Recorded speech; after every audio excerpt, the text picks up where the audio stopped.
আমাদের ভালোবাসার কবুতর দেখেন, ওরা কিন্তু খাবারের অভাবে পাথর খেয়ে বাঁচে। অনেকগুলো কবুতর মারা যায় খাবার না পাওয়ার কারণে।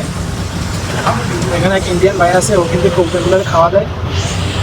কি করবে দেখছেন কত সুন্দর।